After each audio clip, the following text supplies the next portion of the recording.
The St Mary's Water Recycling Plant uses reverse osmosis to further treat wastewater after the ultrafiltration process.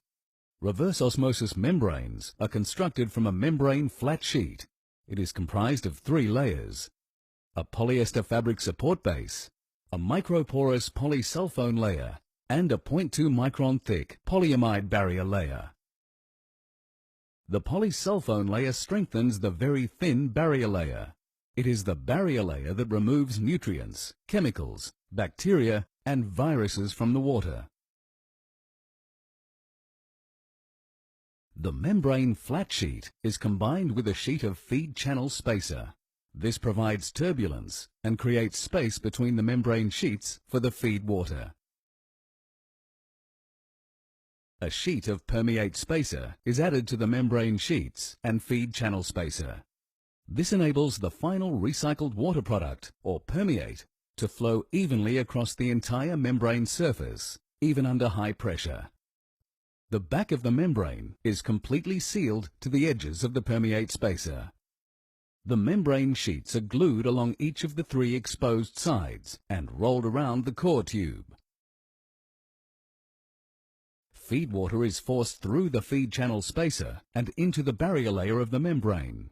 Water passes through the membrane surface into the permeate channel. It flows in a spiral direction and collects in the core tube. This water is the final recycled water product, or permeate. There are 7 spiral wound elements loaded in one pressure vessel. Once the end adapter is connected to the last element and the pressure vessel is sealed, feed water can be introduced. Feed water is pumped at high pressure into the vessel.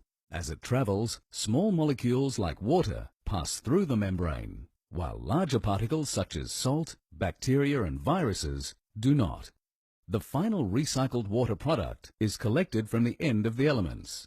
The concentrate or reject from that vessel flows to another stage, producing more recycled water.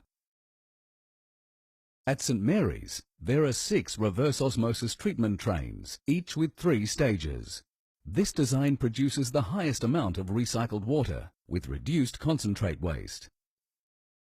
Stage 1 has 52 pressure vessels, Stage 2 has 24 pressure vessels, and Stage 3 has 12 pressure vessels. 58 million litres of feed water enters the reverse osmosis system on a daily basis. As the feed water passes through each stage, more recycled water is extracted. 65% of recycled water is extracted at Stage 1. The remaining 35% is passed through Stage 2, where a further 10% is extracted. The final 25% is passed through Stage 3, where the last 5% of recycled water is extracted. 80% of all feed water is recovered as recycled water. An average of 50 million litres of recycled water is produced every day at St Mary's. The remaining concentrate contains so much salt and impurities that to recycle it would not make economic sense. This concentrate stream of 8 million litres a day is sent to North Head Wastewater Treatment Plant, where it is treated and released into the ocean.